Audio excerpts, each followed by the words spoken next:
Hello friends, welcome back to the Gyan Simplify YouTube channel. ఈ వీడియోలో రీసెంట్గా ఏషియాన్కి సంబంధించినటువంటి మినిస్టర్స్ మీటింగ్ అయితే జరిగింది. ఇందులో మన ఎక్స్టర్నల్ అఫైర్స్ మినిస్టర్ అయినటువంటి ఎస్ జయశంకర్ సార్ పాల్గొనడం అయితే జరిగింది. ఇకపోతే ఏషియన్ సమ్మిట్కి సంబంధించి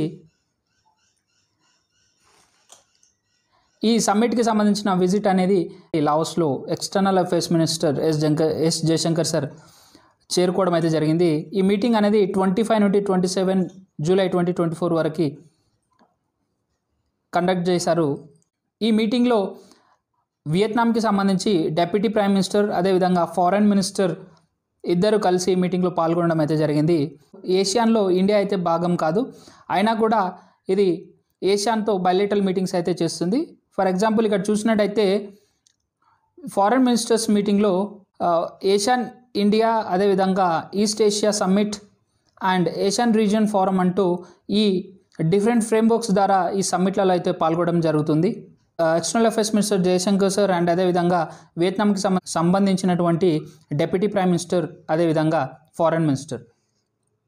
ఇకపోతే ఈ ఏషియన్ అంటే ఏంటి? ఏషియన్ అంటే ఇది ఒక international organisation. The full form చూసుకున్నట్టయితే association of south east Asian nations.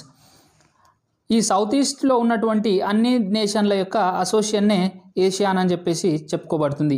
ఈ సౌత్ ఈస్ట్ ఏషియాలో మొత్తం 10 దేశాలు ఉన్నాయని, ఈ ఆర్గనైజేషన్లో కూడా 10 దేశాలు వస్తాయి. ఈ ఆర్గనైజేషన్లో కూడా 10 మెంబర్ నేషన్స్ ఉన్నాయి. ఫస్ట్ ఈ ఏషియాన్ ఎప్పుడు ఏర్పడిందంటే 1967లో అయితే ఇది ఏర్పడడం జరిగింది. ఎందుకోసం ఏర్పాటు చేశారంటే to promote cooperation and stability among south east Asian nations through economic and political collaboration.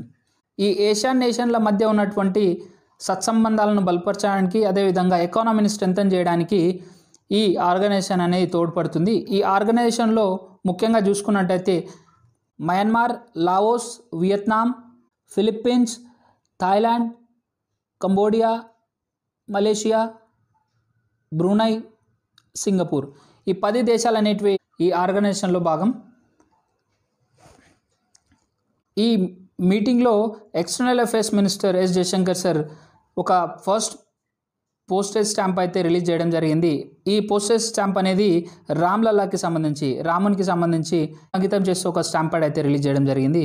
First postage stamp pad అయితే రామ్లల్లా ఆఫ్ అయోధ్యకి సంబంధించి ప్రజెంట్ చేయడం జరిగింది ఈయన 3 డే విజిట్లో. అదేవిధంగా ఫస్ట్ స్టాంప్ ప్యాడ్ ఈ ఏషియన్ కంట్రీస్లో ముందుగా ఈ వియత్నాంలోనే చేయడం అయితే జరిగింది. దాంతోపాటు ఇండియా కొన్ని కన్సర్న్స్ కూడా రేజ్ చేయడం అయితే జరిగింది ఇందులో. కాకపోతే రీసెంట్గా మన భారతీయులు లాఓస్లో ఎన్నో విధాలుగా మన ఇండియన్ నేషన్స్ని ట్రాఫికింగ్, హ్యూమన్ ట్రాఫికింగ్ అదేవిధంగా సైబర్ స్కామ్స్కి సంబంధించి మన ఇండియన్స్ని అయితే ఇబ్బంది పెట్టడం జరుగుతుంది. ఎన్నో కేసులలో వీళ్ళని లాగడం అయితే జరుగుతుంది. దీనికి సంబంధించిన కన్సర్న్స్ కూడా మన ఎక్స్టర్నల్ అఫైర్స్ జయశంకర్ సార్ గారు రేజ్ చేయడం అయితే జరిగింది. ఇదే కాకుండా ఇప్పుడు చెప్పినట్టు పోస్టల్ స్టాంప్ రీసెంట్గా ఇక్కడ ఇవ్వడం అయితే జరిగింది. ఇందులో రామ్లల్లాకి సంబంధించిన ఐడియాలు ఉంటుంది. అదేవిధంగా రామ్లల్లా స్టాంప్తో పాటు వీరి దేశంలో బుద్ధిజం అనేది చాలా ఫేమస్ అండి. బుద్ధునికి సంబంధించిన ఒక స్టాంప్ కూడా వీరు ఈ మీటింగ్ ద్వారా ప్రజెంట్ చేయడం అయితే జరిగింది. ఇందులో చాలా వరకు ఇక్కడ నివసించే ప్రజలంతా ఇండియన్ కేటగిరీలోనే వస్తారు. ఇది ఒక బుద్ధిస్ట్ నేషన్ అండి. వీరికి సంబంధించిన కల్చర్స్ అండ్ ట్రెడిషన్స్ అన్నీ కూడా మన హిందూయిజంతోనే ఎక్కువగా కనెక్ట్ అయి ఉంటాయి. అదేవిధంగా మన హిందూయిజంతోనే ఇన్ఫ్లుయెన్స్ చేయడం అయితే జరిగింది. ఇకపోతే ఈ ఆర్గనైజేషన్ అనేది ఇండియాకి ఎందుకు అంత ఇంపార్టెంట్ అని చూసుకున్నట్టయితే స్ట్రాటజిక్ యాక్సెస్. ఇది ఇండియా తన ఎకానమీని అదేవిధంగా రీజనల్ స్టాబిలిటీ కోసం ఈ ఆర్గనైజేషన్ అనేది చాలా వరకు ఉపయోగపడుతుంది.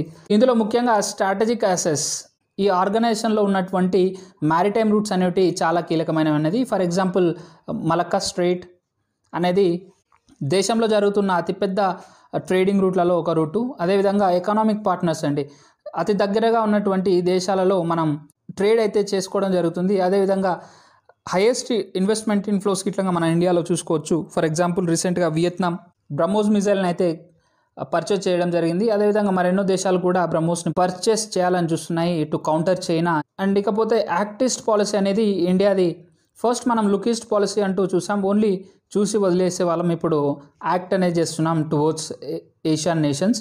నెక్స్ట్ చూసినట్టయితే security, joint efforts on counter terrorism and also maritime security. మనం ఈ దేశాలతో కలిసి ఈ రీజియన్లో ఏర్పడుతున్నటువంటి టెర్రరిజంని కౌంటర్ చేస్తున్నాం జాయింట్లీ. అదేవిధంగా మ్యారిటైమ్ సెక్యూరిటీ కూడా ప్రొవైడ్ చేయడం అయితే జరుగుతుంది. ఇకపోతే కనెక్టివిటీ చూసుకున్నట్టయితే infrastructure projects like trilateral highways ఇండియాతో కనెక్ట్ చేసి మనం ఏషియాతో డెవలప్మెంట్గా చూసుకోవచ్చు. అదేవిధంగా కల్చరల్ టైస్, ఈ ఏషియన్ దేశాలతో కల్చరల్ హెరిటేజ్ అదేవిధంగా సాఫ్ట్ పవర్ అనేది డెవలప్ చేసుకుంటున్నాం. ఈ సాఫ్ట్ పవర్ ద్వారా ఇన్ ఫ్యూచర్ మనం ఈ రీజియన్కి సంబంధించి ఒక బిగ్ పవర్గా అదేవిధంగా బిగ్ బ్రదర్గా మనం ఇక్కడ ఉండబోతున్నాం.